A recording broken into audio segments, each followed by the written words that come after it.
We want a better understanding of what's happening in the world of AI so that we can use it to grow our business. So every week, we interview founders and leaders to learn about what they're building and what our future looks like. The founders come in all shapes and sizes, from just getting their first 100 customers to scaling 9-figure venture-backed companies. Welcome to All Things AI. Let's get started. So the first one, you had a TikTok video go viral. If I recall correctly, 18 point something million views, more than 500,000 likes, probably more than that by now. What does that do for your business? And did I get those numbers right? So we've got two videos that went viral for two very different businesses. The first one is around 18, and the second one was around 12 million. And just kind of changes things overnight. It's hard to really anticipate going from like no traction, no users, to over 10 million people seeing your content, hundreds of thousands searching for it, and then going into your funnel. So game changing, and at a cost of zero to get all those users is can really move the needle overnight. Okay. And two businesses running right now. You've sold Stride in the past. How has your approach to the businesses you're running now changed since then? So my last company ran it for 8 years. It was a marketplace. We had kind of B2C, B2B, and it was like pushing a rock up a hill. It was really hard. It was super competitive space, and it was just difficult. So after exiting that company, my goal has really been about finding business on easy mode. So the last year I've started 5 or 6 different ventures, and just with the goal of finding, early product market fit, early traction, real pull from an early audience, and just going down that route. So you can spend the same amount of time and effort working, but you're kind of going downhill and going with your audience rather than pushing against them. And that's what I found with the couple of things that are live at the moment. It's enjoyable, kind of growth, profitable, and everything we do kind of compounds because we have an audience that are willing and receptive to work for it. Yeah, absolutely. You change the dynamics of, I think a lot of burnout doesn't come from working really hard. A lot of burnout comes from consistently failing for a long period of time and not getting any feedback to whether things are getting better. You are Aidan. You're the co-founder of AI Apply, DocuMind, and several other companies at this point. Can you tell me a little bit about yourself? How do you introduce yourself? So my background was kind of non-traditional. I worked in advertising. I studied advertising. I wrote a thesis on viral and growth marketing. And it was only kind of 6 months after leaving university that I started my first company.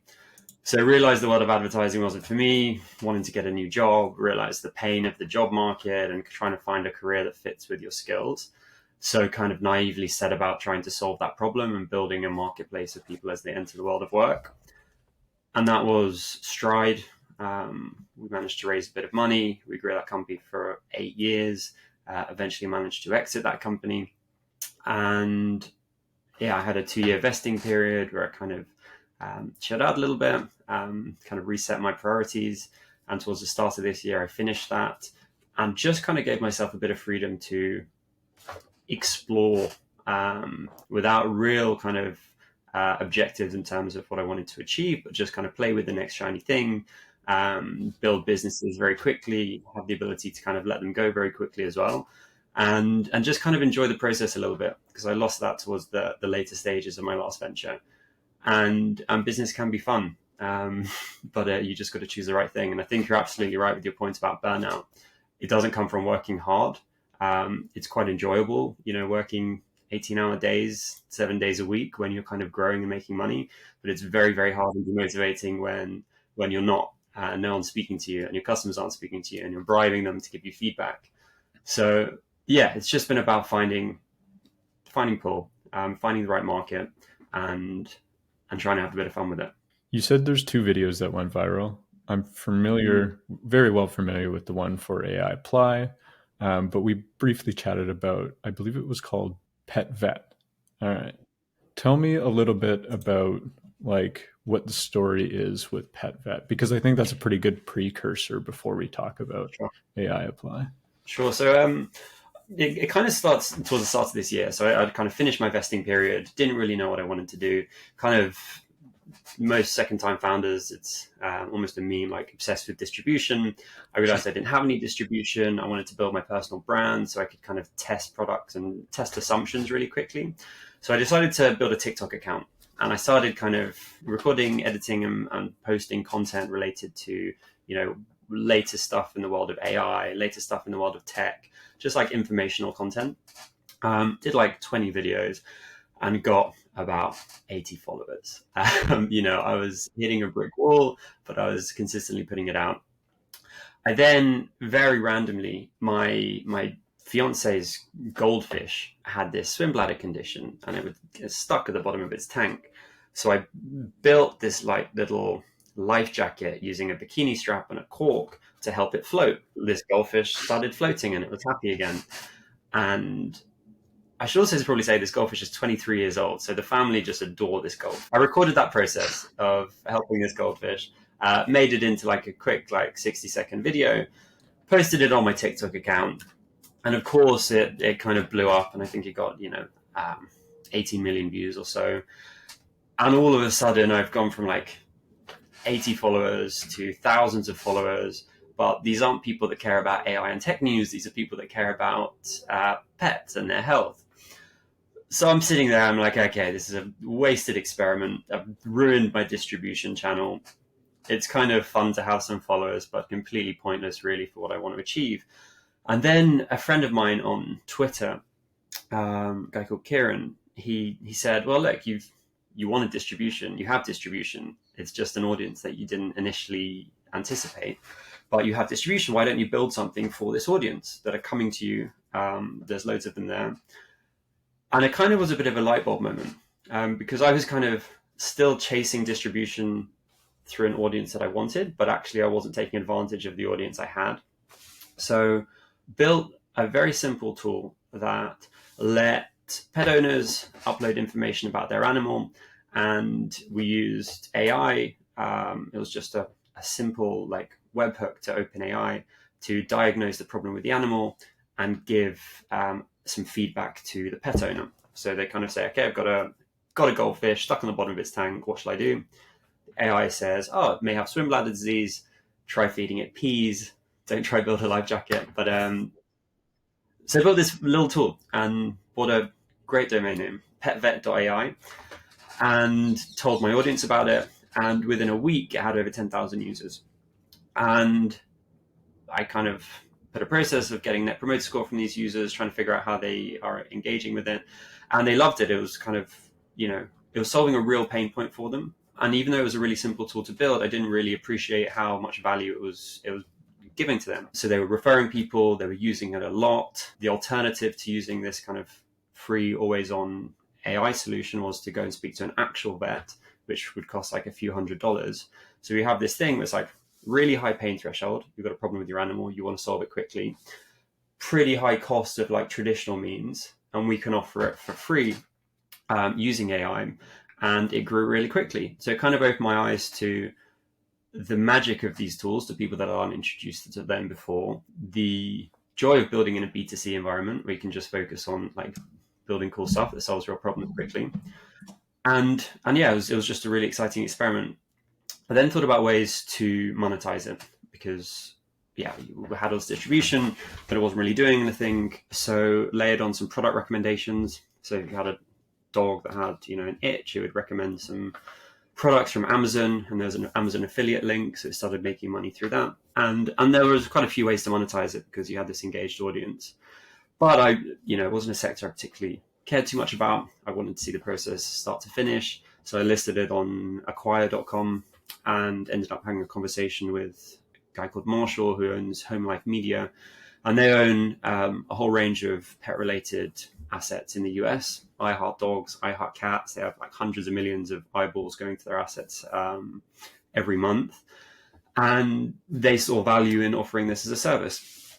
So ended up selling it to those guys, stayed on for a little bit, retained a little bit of equity. And now they've kind of launched it as an app that has an always on AI, but also upsells people to have a conversation with a real vet that they pay for, which I think is kind of genius. I think it's really clever because you're utilizing like the benefits of these language models in that they're kind of always on and they provide instant value and they're, free or very low cost. But you're also kind of having a very obvious upsell to a real human interaction, which people want if there's things that are more serious. So that whole period or that whole process from posting the first video to exiting that business was, 3.5 months.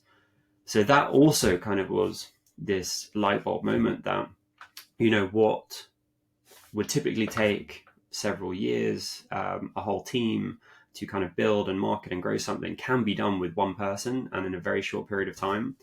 And I think that's one of these like 10x productivity unlocks that, ChatGPT and these LLMs have provided. So that was a really fun experience. And now I've kind of gone back full circle and combining, these LLMs with my experience in HR tech. And that's kind of how I transitioned onto AI Apply. So AI Apply is a tool that helps job candidates apply for companies. It's as simple as that. Pretty much, yeah. So like the higher mission vision is about providing like one-on-one career support to, the 1 billion job seekers annually. And we can do that by leveraging language models. So we have a whole suite of tools that helps people go from needing a job to having a job. So we've got a resume builder that builds a resume in seconds instead of hours or days. And we have an application kit generator. So a job seeker can upload their resume and we'll either match them with a job or they can find a job externally and add it to our tool. And then the tool will generate a cover letter. It will rewrite their resume for them to make it tailored to that job. And it will give them an email that they can send to the HR manager. And then we give them the email address of the HR manager and the leaders of the company that they're applying to. So rather than kind of go through a process of, going into the void, applying to jobs on Indeed, Reed, etc., they can go straight to the source with a tailored application in minutes. So that's really fun. And that's growing incredibly well as well. And we've got a whole suite of other tools to help them if they get to the next stage, like the interview preparation, mock interviews, and translation of resumes. And it's just fun to help another B2C audience that has a very high pain and high frequency of that pain whilst they're looking for a job, and to immediately alleviate a lot of it using our tools. And this is the fastest I've seen a company grow and have like this almost instant product market fit. So it's really fun to work on. Yeah, I can imagine. You've basically pulled off this, we talked about it a little bit outside of this conversation, like a content MVP, where you think about the piece of content as you're trying to find, I guess, like trying to find something that really resonates with your audience, to the point where you can turn that towards a funnel and, obviously convert onto a product. You basically done this twice in the span of 6 months, 8 months. Is this something you can keep doing? Like, do you think you can do this again and again? Because this is kind of phenomenal. First of all, it's pretty phenomenal to see one video go viral. Obviously, super exciting, and like you said, phenomenally changing in terms of how you think about like product market fit in the short term. Do you think you can do this again? In short, yes. It's not easy, but it's the game, right? So traditionally, if you wanted to validate a product proposition, you would build a landing page and then you would go and share that landing page wherever you could to see if people cared enough to sign up and eventually even pay for your service. Now that kind of solves the product proposition. If you have a really high conversion rate of the people coming to your page to signing up, you can say, okay, the people I found care about this. I can probably go a step further and start building out this actual product. Now I have a waiting list, etc. With the advent of TikTok specifically, and I'm going to talk about that specifically because it's a whole beast in itself, it allows you to validate the marketing side of the proposition as well. And this specifically works on B2C, but it works on B2B as well. All of a sudden, I'm not just testing whether the proposition works and that you can convert the people that visit your landing page, you're testing the marketing as well to see, okay, do people care about this proposition enough to share it, to watch it, to consume content around it?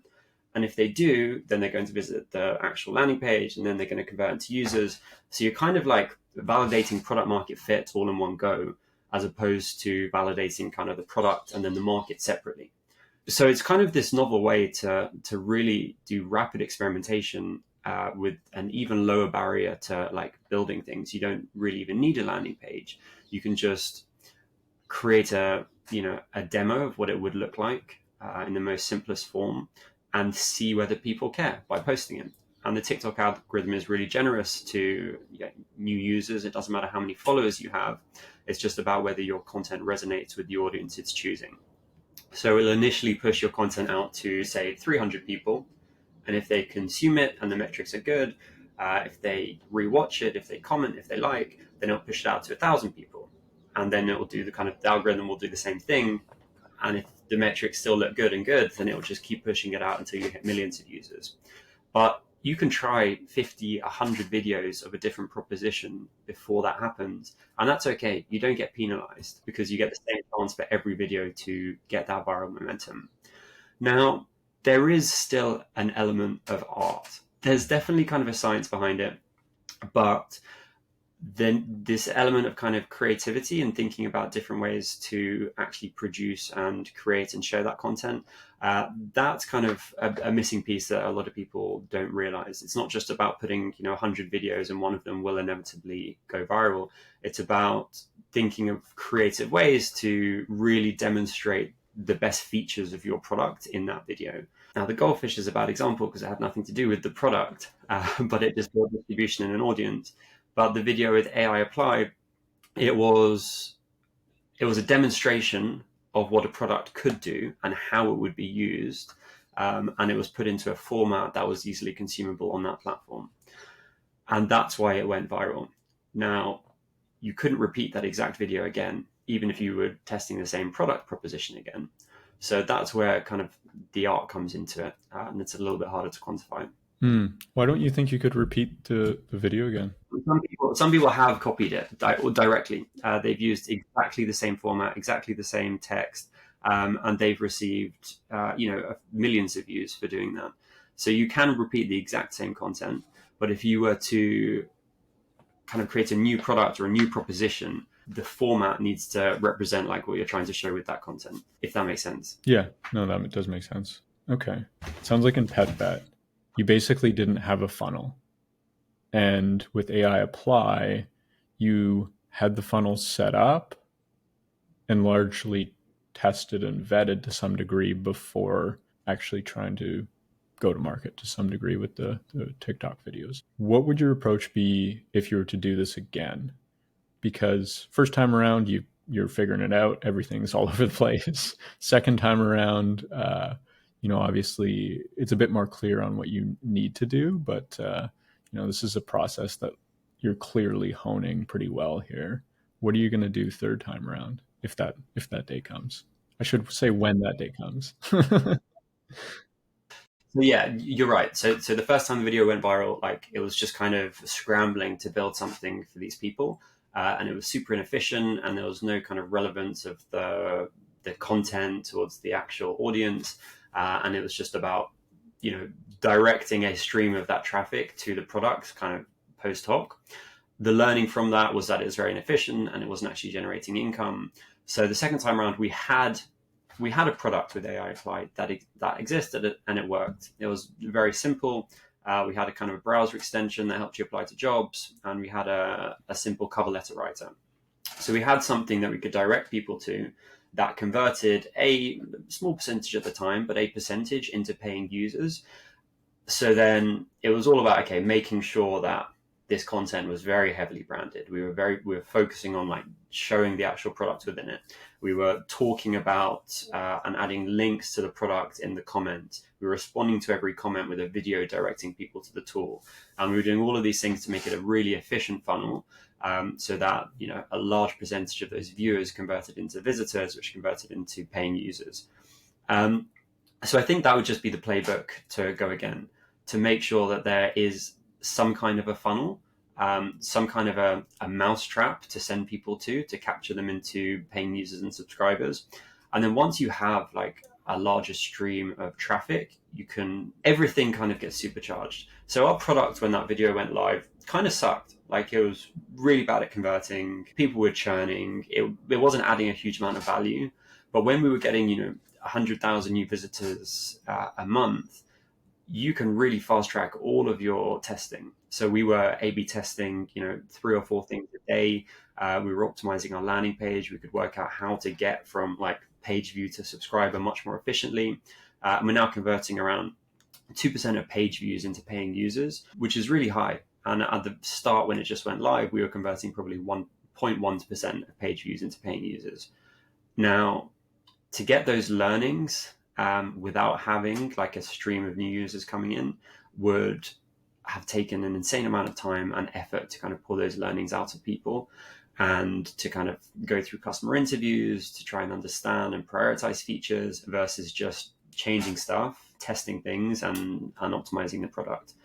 So there's also this hidden aspect, which is the feedback you receive when you have a large volume of users that supercharges things.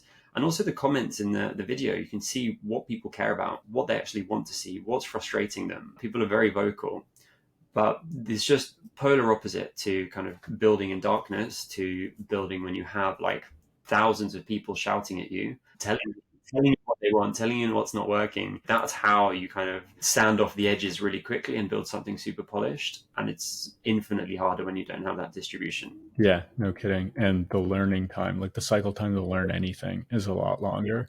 If you're just doing things like interviews or looking at customer data, but the customer data trail is slow, timeline's a lot longer and more inaccurate, frankly. Yeah, than it is if people are actually pounding down your door and being like, why isn't this working? Customer service tickets are coming in, or refund requests. It gives you a lot better understanding of what's actually going on. I just want to digress a little bit because this is something you mentioned earlier. You sold PetVet on Acquire. What was your experience like with that?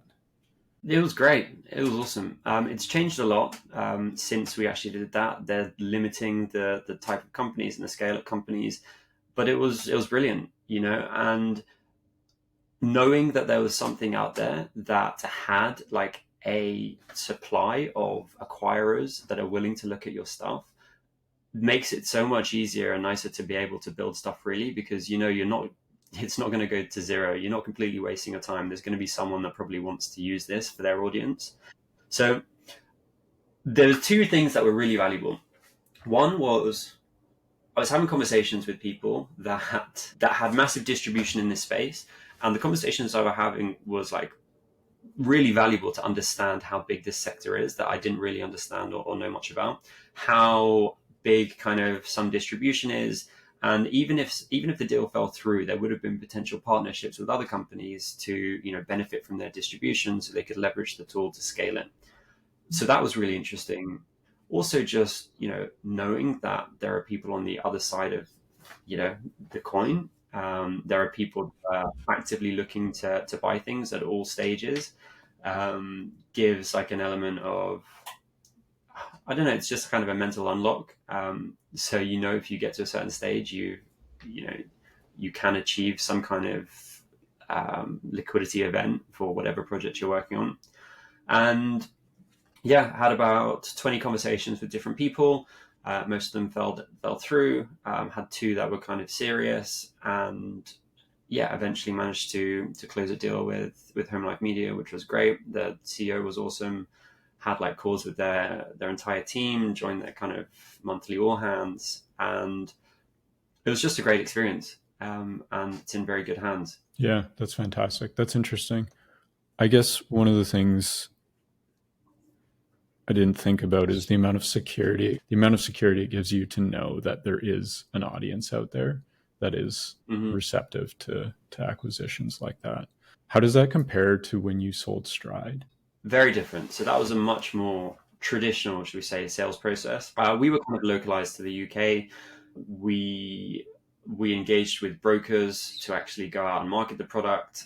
There are a lot of conversations that fell through.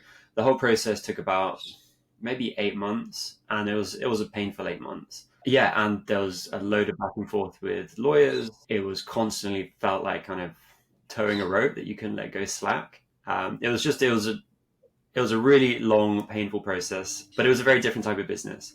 Whereas kind of on Acquire, all the legal docs are there. It's all kind of very, very standard, templated, and it was much more like selling any other type of product versus kind of more of a traditional company sales process, which was very painful. Sure. Would you go back to that, or sounds like sounds like you might stick with selling on a platform? No, we're definitely trying to sell on a platform, but also learned a lot about just the importance of keeping things tidied up from day one.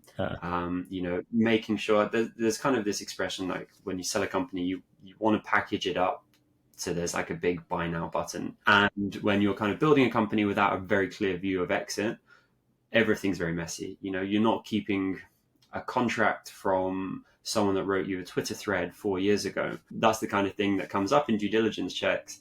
That takes a lot of pain to try and pull together.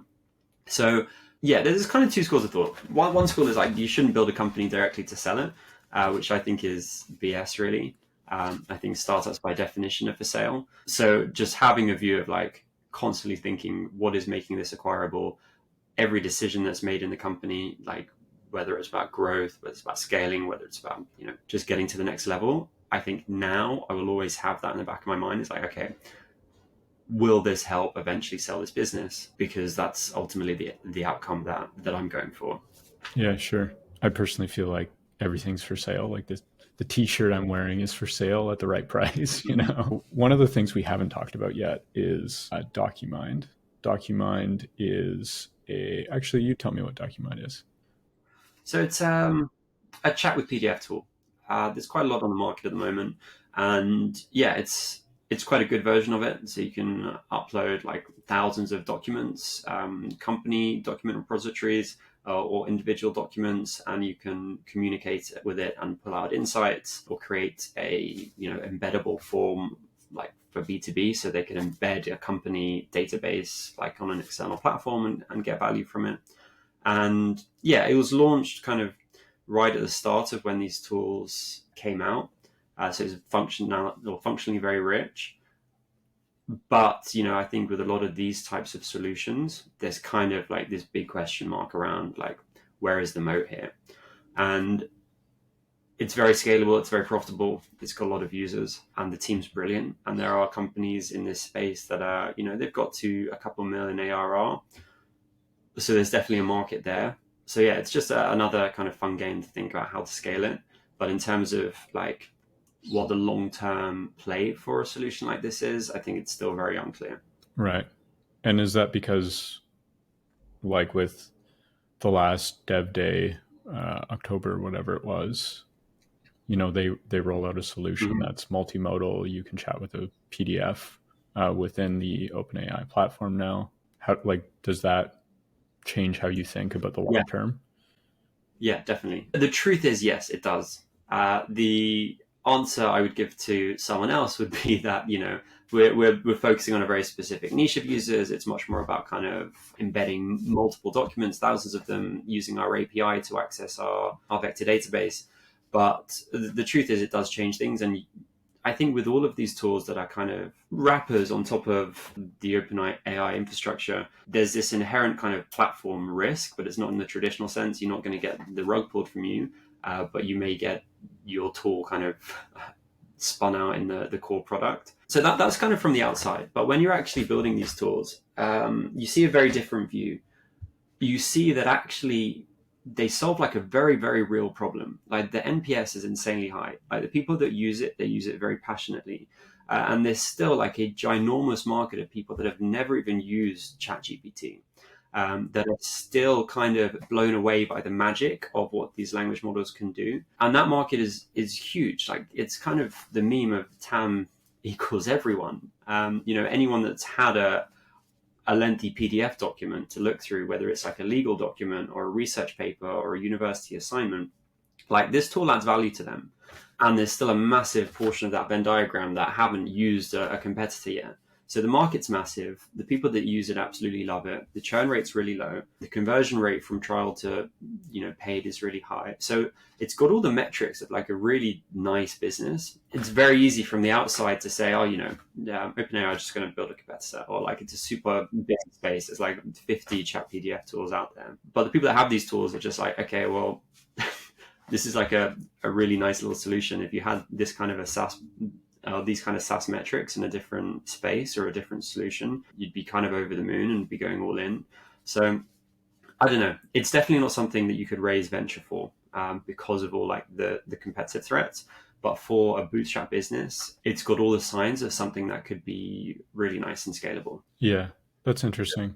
So from the outside looking in, it's like the easy argument to say is you just get effectively feature rolled up by one of the LLMs. They see, you're creating a little bit of value, massive distribution, and yeah, it sounds like really good monetization. And yeah, the risk is they find out and they want a piece, and you are that piece. But that's the easy thing to say from the outside looking in. And what you're saying from the inside looking out is that the numbers are good, the customers are extremely happy and stay for a long time. So from that perspective, from both the founder and the customer perspective, it's a little bit of the opposite. Yeah, I would agree with that. And as I said, like you couldn't raise venture for it because of all those reasons. Yeah, for a kind of a bootstrap business, even if it's just for medium term cash flow type business, like with really high margins, then it's great. Medium term cash flow with really high margins. That's what most people are looking for, I think. I think more people than would care to admit, actually. Like, truly, if a lot of people are talking about kind of rolling up traditional, boring businesses and looking at these kind of micro P type solutions, that you may have something doing, a couple mil, maybe like 20-30% EBITDA margins, maybe like a few levers to scale it and improve efficiency. And that's for some reason super sexy and exciting, like a car wash or whatever. And then there's this whole kind of school of thought that's saying, actually, I'd rather that than a 95% margin scalable SaaS business because there's, a low moat and it could get rolled up eventually. So I'm pretty happy just kind of scaling these types of businesses for the time being. Yeah, absolutely. I think the attraction towards that, like micro PE, is just the independence. Frankly, like if you have your own cash flow, your own independence from, not being VC backed, you basically have nobody to answer to but yourself. Yeah, and I think it's like the natural selfish point of view, almost. You don't want to be something in the media that's super massive because it's not very meaningful. You just want to provide like a better opportunity for yourself and your team or your family or whatever. So I think that's why it's so attractive. It's a very compelling narrative. Yes. Getting there is more difficult, I think. But yeah, it's a very compelling narrative. But we've talked about like the founder perspective of AI Apply. We've talked about a little bit about the user perspective. One of the things, I've had a conversation with a few people working on LinkedIn style tools. LinkedIn is obviously a massive hub for recruiting. How do you think AI is basically going to impact the hiring experience, both from the hiring side and from the candidate side? Because I think how it seems to work right now is obviously it's a very inefficient market. You're a job candidate, you send 100, 200, maybe 300 job applications. But on the other side of that, recruiters are kind of doing the same thing. So, they send a few hundred outreach emails or review a few hundred applications. How do you think AI is kind of going to impact that in this year, 2024? We're already seeing like recruiters and HR managers and companies are already seeing a massive increase in the number of applications they're receiving per job. Will be in part due to the fact that there has been an increase in layoffs, like across multiple sectors, multiple white collar sectors. things are changing. You've seen the layoffs at Spotify and loads of other big tech companies very recently. And I think that trend is kind of going to accelerate, actually. Although no one's talking about it, I think there's definitely a sense that AI is having an impact on individual contributor productivity. And now one person can do the job of three people, and no one's admitting it, but it's going to have an impact on the size of like the personnel at these big companies. So there's going to be more people on the job market. There are going to be less jobs for them. They're not getting snapped up like they were kind of post-COVID. And people are finding it a lot easier to apply to jobs because they're using tools like AI Apply. So it's increasing the number of applications per job. So that's on the job seeker side, which obviously means something's going to have to change and break on the hiring manager side. I think we're finally at a stage now where we can get much better at skill-based matching from CV to job. It's kind of been the talk of like the recruitment hiring world for decades now. Recruiters are going to get replaced by AI, but we're finally at a point where, at least at a skills level, you can pretty effectively match someone to a job based on their background and experience. You can look at kind of vast corpuses of data on what type of career trajectory or change did someone go through to get to the career they're at, and how can we match someone that has a similar path to the current path.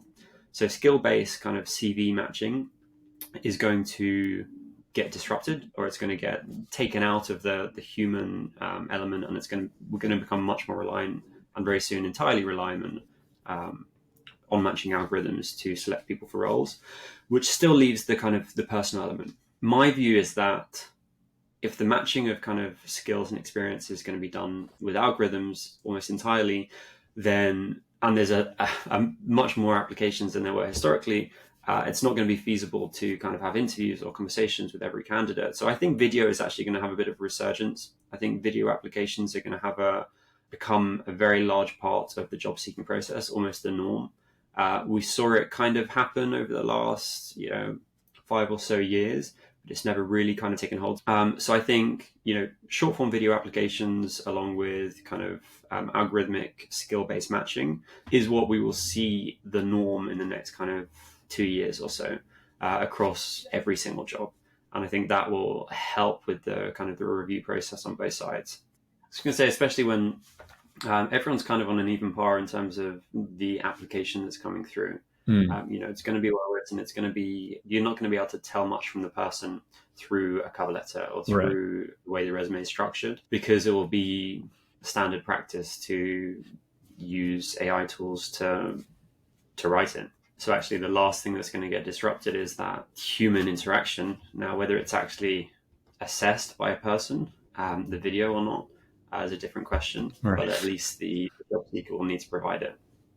What can you tell from a resume or a cover letter?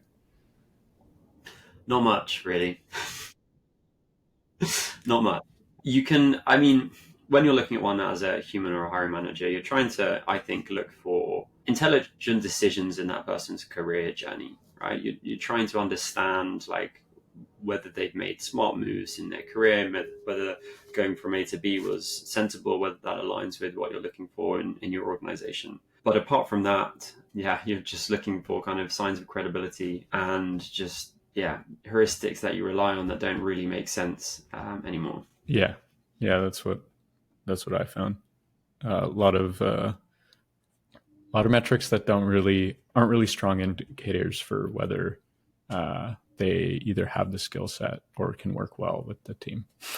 So what happens to the market is a bit of a hole here when teams get smaller, when massive, like Spotify being the most recent headline, but frankly, we're going to see a trend of a lot of big, both tech and non-tech, white-collar jobs, white-collar organizations compress their seat count, compress their team size. Do you think that we're going to end up in a more diverse world in terms of there's going to be a bunch of very small teams that have a high amount of leverage and a high amount of impact for very specific use cases?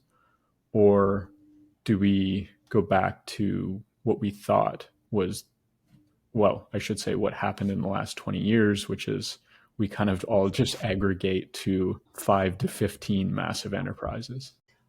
I would like to, and I would place my bets on the former. I do think now we have this kind of unlock that allows like small teams to have massive leverage, and with kind of focus and dedication, they can kind of go after the big boys again. So yeah, that's what I'd like to see in the world. A lot more kind of smaller, powerful organizations doing incredible things. How that plays out, I'm not sure. Yeah, I've had this conversation debate with a few people, and that is the question. It's not, usually it's not what is the future. I think those are basically the only two options of the white collar workplace. Mhm. It's how and when does it happen. All right, man. Well, thanks so much for coming on this conversation. I appreciate your time. Is there any way you want people to reach you, shout you out somewhere? Yeah, you can find me on Twitter at Aiden Kramer. And if you want to dive into the depth of my TikTok, also at Aiden Kramer. Yeah, fantastic. Go check out that viral video or those viral videos.